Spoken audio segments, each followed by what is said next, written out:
Hey, it's your girl Booya and welcome back to my channel. For today's video, your girl will be showing you how to do this Janella Salvador inspired cut crease by Anthea Bueno. For my base, I'm using Revlon's Colorstay Life Proof. This is in the shade Warm Golden 310. So I'm just applying this all over my face except for my forehead area. Kasi hindi ko naman kailangan i-even out yung tone ng forehead area ko kasi it's pretty even and wala naman siyang blemishes.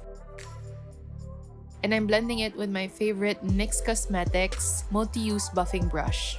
Before we head on to the tutorial, if you want to be a part of our Facebook group, just click the link down in the description box below. In this page, you can share your beauty tips, memes, and make friends with like-minded people. And also guys, if meron kayong makeup or beauty questions para sa akin, you can always message me on my Instagram account. It's at Makeup by Booya. My DM is open 24/7 for any beauty questions that you have for me. For my blush, I'm using PINAS Kolorete. This is in the shade Para Luman. I'm applying it with Focalur's blush brush. And then to contour my face, I'm using Careline's contour stick. And then again, to blend it, I'm using another brush from Focalure. Makukuha niyo yung brush na to guys sa Shopee for around 200 plus lang. And then I'm blending my nose line with a big fat concealer brush for a softer look. And then to set my face, I'm using Skin Potion's Glow Dust Finishing Powder in the shade Sizzle. If you want a powder that has a glowing finish to it, I highly recommend this powder to you guys. I'm going over my contour again with EB Advance's contour shade sa kanilang Fig Trio palette. I'm contouring my forehead, my chin area, and also my nose. And I'm also contouring the lower part of my lower lip and my Cupid's bow area just so it looks deeper. Then for my blush, I'm using Bilena's blush in the shade Milkweed, and I chose this shade kasi yung blush na ginamit kay Janella Salvador ay parang nude lang, kaya I chose this blush. And then of course for my highlighter, I'm using the highlighter from the same palette, which is yung Fig Trio palette ng EB Advance. And for my brows naman, I'm filling in my brows with Careline's Best Brow Liner in the shade Taupe. I'm feathering the brows out using a lash glue. So mag-eyeshadow na tayo, and for my palette, I'm using Bilena's Ultimatte Eyeshadow Palette. I'm using this shade to warm up my crease. For this look, important na malaman nyo kung saan yung crease nyo kasi we're doing a soft cut crease look. So sa gitna ng brow bone tsaka ng lid area, yan yung crease ninyo. Diyan nyo ilalagay yung first eyeshadow. Actually, for this eye makeup, dun nyo talaga sa crease i-concentrate yung eyeshadow because we are doing a soft cut crease. Pag bagong dunk pa lang yung brush sa eyeshadow, huwag niyong ilagay agad-agad sa inner part ng eyes ninyo. Make sure you apply the eyeshadow sa outer corner ng eyes. And then I'm grabbing my flat concealer brush, and using the foundation that I used, I am going over my lids just so mag-pop siya.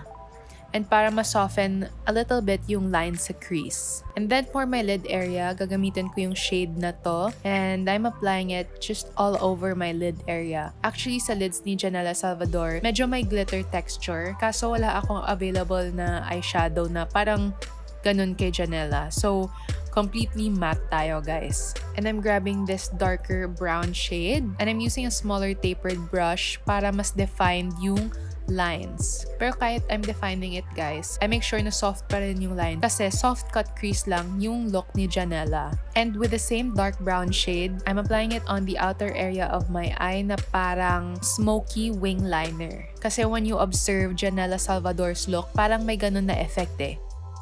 And then with a small flat brush, I am smoking out my lower lash line. For my eyeliner naman, I'm using Blythe Cosmetics. Nakalimutan ko yung shade, basta yung brown nila na eyeliner. Kasi if you observe the eyeliner na ginamit kay Janella, parang hindi siya completely black eh.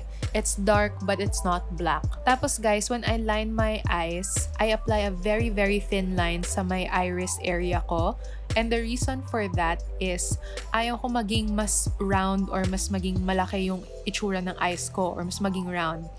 And to keep it foxy yung itsura ng eyes ko, very thin lang talaga yung lines na ina-apply ko sa may iris area para hindi siya magmukhang round. For my lashes, I'm using this parang Taiwan lashes. Mabibili nyo to guys sa Shopee. Yung lash glue ko pala guys, nabili ko siya from Shopee. Yung brand niya ay Marie Beauty and isa to sa pinakamatibay na lash glue na na-try ko. So, ginagamit ko to, ni May Layug, ni Sandy Proud. So, I highly suggest that you try this out guys. Ililink ko siya sa description box below. And then I'm curling my lashes para maging one yung falsies ko and yung natural lashes ko. And I'm applying mascara para mag-pop siya lalo. And for my lippy, I'm using Sunnies Face Fluffmatte in the shade B-Day. Actually, I think ika-4th lippy change na to kasi hindi ko talaga makuha yung tamang lip shade or at least yung pinaka-similar na lip shade na ginamit kay Janella. And that's it for this Janella Salvador inspired soft cut crease. I hope you guys like it, and if you did, then please do give this video a thumbs up, subscribe to my channel, and share this video. Again, if you have any more comments or video suggestions, then please do enter them down in the comment section below. Just remember, no hate, just love.